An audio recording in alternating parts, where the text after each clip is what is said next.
Hey, hi, hello, besties. Welcome back to my channel, Divya's World. I'm doing good. Hope you guys all are doing good. And ఇవాల్టి మన video వచ్చేసి సేపు బాజీ. దీన్ని Maharashtra side చాలా రెగ్యులర్గా చేసుకుంటాం. అంటే మన సౌత్ వాళ్ళకి పాలక్ ఫ్రై, మేతి ఫ్రై ఇవన్నీ ఎలాగనో, అండ్ ఇంకొకటి గోంగూర చట్నీ ఇవన్నీ చేసుకుంటాం కదా.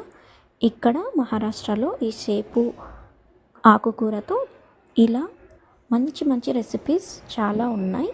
అందులో నుంచి ఒకటి నేను ఇవాళ ఈ వీడియోలో చేస్తున్నాను. అండ్ దీని ప్రాసెస్లోకి వెళ్తే చాలా సింపుల్గా చూపించేస్తాను. వచ్చేయండి, వీడియో జాగ్రత్తగా చూస్తూ మీరు కూడా ఒక్కసారి ఇలా ట్రై చేయండి, చాలా బాగా కుదురుతుంది. ముందుగా స్టవ్ వెలిగించి కడాయి పెట్టుకొని నూనె వేసుకోండి, ఒక 2 టేబుల్ స్పూన్స్. ఆ నూనె కాస్త వేడెక్కాక ఆవాలు, జీలకర్ర వేసి చిటపట్లాడించండి. ఆ తర్వాత సన్నగా కట్ చేసి పెట్టుకున్న ఉల్లిపాయ ముక్కలు. ఈ కర్రీలో ఎన్ని ఎక్కువ ఉల్లిపాయలు ఉంటే అంత బాగా వస్తుంది కూర. సో ఉల్లిపాయలు ఎక్కువగా తీసేసుకోండి. దాని తర్వాత గుండ్రంగా కట్ చేసుకున్న పచ్చిమిర్చి ముక్కలు, తర్వాత కరివేపాకు. ఎల్లిపాయ ముక్కలు కూడా చాలా వేసుకుంటే చాలా బాగుంటుంది. నమిలేటప్పుడు నోటి కింద అలా ఎల్లిపాయలు వస్తూ చాలా బాగుంటుంది. సో అవన్నీ వేసి దోరగా వేపుకోండి. వేపుకున్నాక చిటికెడంతా పసుపు వేసి అది కూడా పచ్చి వాసన పోయేదాకా అలా వేపండి.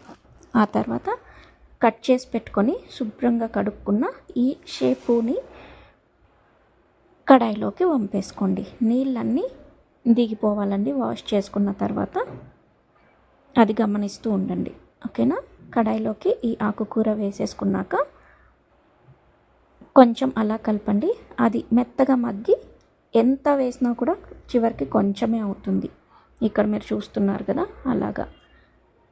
ఈ ఆకు ముందుగానే వేయాలి, ఎందుకు అంటే అది కొంచెం వాసన వస్తుంది. అది వేగుతూ వేగుతూ ఆ వాసన అంతా వెళ్ళిపోతుంది.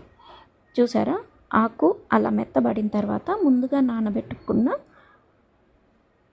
పెసరపప్పు నానబెట్టుకొని ఒక 1/2 అవర్ తర్వాత ఒక 10 మినిట్స్ ఉడికించుకోవాలి. పప్పు ఈ కన్సిస్టెన్సీలోకి వచ్చిన తర్వాత ఆ పెసరపప్పును కూడా ఇందులోకి యాడ్ చేసేసి తగినంత ఉప్పు కూడా వేసేసుకొని మొత్తం కూరగాయ అంతా పట్టుకుండేలాగా మళ్ళొక్కసారి కలిపేసుకోండి.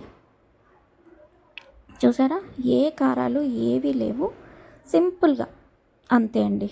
ఒక 4-5 ఇంగ్రీడియంట్స్ అంతే, ఇంకేం లేదు. చూసారా, అంతా కలిసిన తర్వాత స్టవ్ కట్టేసి దింపేసుకోవడమే. ఇలా చక్కగా ఒక గిన్నెలో సర్వ్ చేసుకుంటే చాలా అంటే చాలా బాగుంటుంది.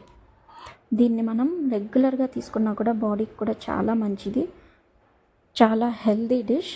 ఎప్పుడు పాలక్ మేతి ఫ్రై కాకుండా వెరైటీగా ఈసారి ఇలా ట్రై చేయండి, చాలా బాగుంటుంది. చేసుకునేటప్పుడు ఉల్లిపాయలు, పచ్చిమిర్చి ఎక్కువగా వేసుకుంటే ఇంకా బాగుంటుంది. అండ్ ఆకుకూర ఎక్కువగా, పెసరపప్పు తక్కువగా ఉండాలి. అలా అయితేనే చాలా అంటే చాలా బాగుంటుంది.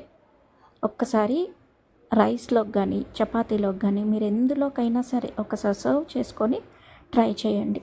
ఒక కొత్త డిష్ తిన్నాము అన్న ఫీలింగ్ మీకు వస్తుంది.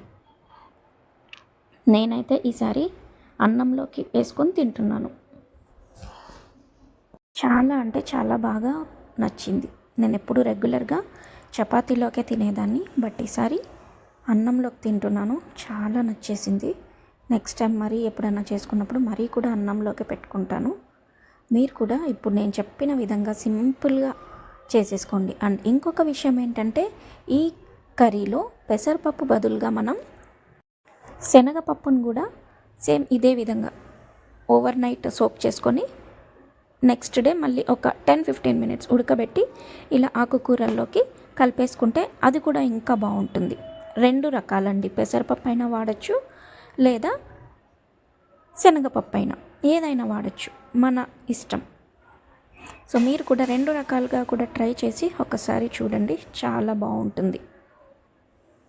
సో చూస్తున్నారు కదా, సింపుల్గా ఒక 5 to 7 మినిట్స్లో అయిపోతుంది. సో మీ అందరికీ రెసిపీ నచ్చింది అనుకుంటున్నాను.